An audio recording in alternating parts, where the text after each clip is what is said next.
நமஸ்தே குட்டீஸ், நம்மளோட குட்டி ஹிந்தி லேர்னர் சேனலில் கொஸ்டின் ஆன்சர்ஸ் ஃபார் பிகினர்ஸ் அப்படின்ட்டு பிளேலிஸ்ட்டில் வீடியோஸ் அப்லோட் பண்ணிகிட்ருக்கோம். ஏற்கனவே 3 பிளேலிஸ்ட் இருக்குது. இது 4th பிளேலிஸ்ட்டில் 6th வீடியோ இன்றைக்கி பார்க்கலாம். இதில் என்னென்ன கொஸ்டின்ஸ் இருக்குது, எப்படியெல்லாம் ஆன்சர் பண்ணலாம் அப்படிங்கிறத நம்ம இப்போ பார்க்கலாம். ஓகே, இப்போ என்ன கொஸ்டின் பாருங்கள். தும் கியா கரோகே. இது ஒரு ஆணை பார்த்து ஒரு கொஸ்டின் கேட்குற மாதிரி இருக்குது. இதே ஒரு கேர்ளாக இருந்தால் தும் கியா கரோகி அப்படின்னு கேட்கலாம். இங்கே ஒரு பையனை பார்த்து கேட்குற மாதிரி இருக்குது. ஸோ தும் கியா கரோகே அப்படின்னா நீ என்ன செய்வாய். இப்போ ஒரு வெளியில் போகலாம் அப்படின்னு சொல்லிட்டு நாளைக்கு வெளியில் போகலான் இருக்கோம், நீயும் வரியா அப்படின்னு சொல்லி கேட்குறோன்னு வச்சுங்களேன். இல்லைப்பா எனக்கு வேலை இருக்குது அப்படின்னு சொல்லணும்னா நீ என்ன செய்வ அப்படின்னு கேட்போம் இல்லையா. நீ என்ன வேலை செய்வ, நாளைக்கு உனக்கு என்ன வேலை இருக்குது, நாளைக்கு என்ன செய்வ அப்படின்லாம் கேட்போம் இல்லையா. அப்போ தும் கியா கரோகே, நீ என்ன செய்வாய். இப்போ இந்த இடத்துல என்ன கொடுத்துருக்கு அப்படின்னா, இது ஜென்ரலாக தும் கியா கரோகே, நீ என்ன செய்வாய் அப்படின்னு கேட்டிருக்கு.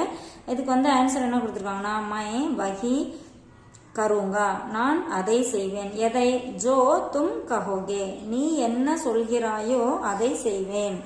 ஓகேவா, அந்த மாதிரி கொடுத்துருக்காங்க. நீ என்ன சொல்றியோ அதை நான் செய்வேன் அப்படின்னு இங்கே கொடுத்துருக்காங்க. இப்போ நம்ம இந்த மாதிரி நான் வெளியில் வரல, எனக்கு வேலை இருக்குது அப்படின்னு சொல்லும்போது நீ என்ன செய்வ அப்படின்னு கேட்டால் நான் படிப்பேன் அப்படின்னு சொல்லலாம். மை படுங்கா. இதே ஒரு கேர்ளாக இருந்தால் மை படுங்கி அப்படின்னு ஆன்சர் பண்ணலாம். நான் படிப்பேன். ஓகேவா, இல்லை எனக்கு எழுதுகிற வேலை இருக்குது அப்படின்ட்டு நான் எழுதுவேன் அப்படின்னு சொல்லணும்னா மை லிக்கூங்கி. அப்போ மை லிக்கூங்கா, மை லிக்கூங்கி அப்படின்னா நம்ம எது வேணாலும் சொல்லலாம் ஆன்சரு. அடுத்து பாருங்க, திவ்யா கியா கரிதோகி. திவ்யா என்ன வாங்குவாள். கியா அப்படின்னா என்ன, திவ்யா பேரு திவ்யா. கியா கரிதோகி, திவ்யா என்ன வாங்குவாள். இங்கே திவ்யா ஒரு கேர்ள் அப்படிங்கறனால, பெண்பால் அப்படிங்கறனால இங்கே கரிதோகி அப்படின்னு இருக்கு. இதே இந்த இடத்துல ராம் அப்படின்னு பேர் பையனோட பேர் வருது அப்படின்னா ராம் கியா கரிதோகா அப்படின்னு சொல்லி வரும். ஓகேவா, இப்போ இந்த இடத்துல திவ்யா ரேடியோ கரிதோகி, திவ்யா ரேடியோ வாங்குவாள். இப்போ இந்த இடத்துல ஆன்சர் திவ்யா டிவி வாங்குவாள் அப்படின்னு சொல்லணும் வச்சுக்கோங்களேன். திவ்யா டிவி கரிதோகி அப்படின்னு சொல்லலாம். திவ்யா மொபைல் வாங்குவா அப்படின்னு சொன்னா திவ்யா மொபைல் கரிதோகி. இந்த மாதிரி இந்த ரேடியோ எடுத்துட்டு நம்ம என்ன ஆன்சர் வேணாலும் போட்டுக்கலாம். அதே மாதிரி இங்கே பேர் எந்த பேர் நம்ம கேட்கணுமோ அந்த பேர் அந்த இடத்துல ஆட் பண்ணி நம்ம கொஸ்டின் கேட்கலாம், ஆன்சரும் நம்ம மாற்றி சொல்லிக்கலாம். அடுத்து பாருங்க, கியா வே முஜே பஹ்சானேங்கே.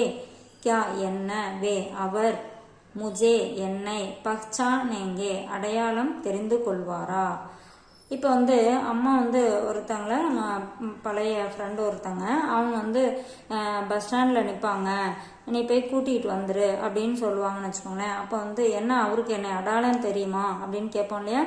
அவருக்கு என்னைய அடையாளம் தெரியுமா அப்படின்னு கேட்போம் இல்லையா. அதே தான் இந்த கொஸ்டின். கியா வே முஜே பஹ்சானேங்கே, என்ன அவருக்கு என்னை அடையாளம் தெரியுமா, என்னை அவர் அறிந்து கொள்வாரா அப்படின்னா இந்த இடத்துல என்னை அவர் அடையாளம் கண்டுபிடிச்சு தெரிஞ்சுக்குவாரா அப்படிங்கிற மாதிரி கொஸ்டின் இது. ஹா வே தும்கோ பஹ்சானேங்கே, ஆமா அவர் உன்னை, தும்கோ உன்னை, பஹ்சானேங்கே அடையாளம் தெரிந்து கொள்வார். ஆமா அவருக்கு உன்னை தெரியும், வெளியே நிறைய டைம் பார்த்துருக்காரு, அவரை உன்னை கண்டுபிடிச்சிருவாரு, நீ போய் கூட்டிகிட்டு வா அப்படின்னு சொல்லுவோம் இல்லையா. அப்போ இந்த மாதிரி ஆன்சர் பண்ணலாம். இந்த மாதிரி நம்ம கொஸ்டின் ஆன்சர் எல்லாமே நமக்கு எப்படி வேணுமோ அதுக்கு தகுந்த மாதிரி கொஸ்டின் கிரியேட் பண்ணலாம், ஆன்சரும் கிரியேட் பண்ணி நம்ம சென்டென்ஸ் ஃபார்ம் பண்ணி பார்த்தோம்னா ஈஸியாக இருக்கும். தேங்க்யூ.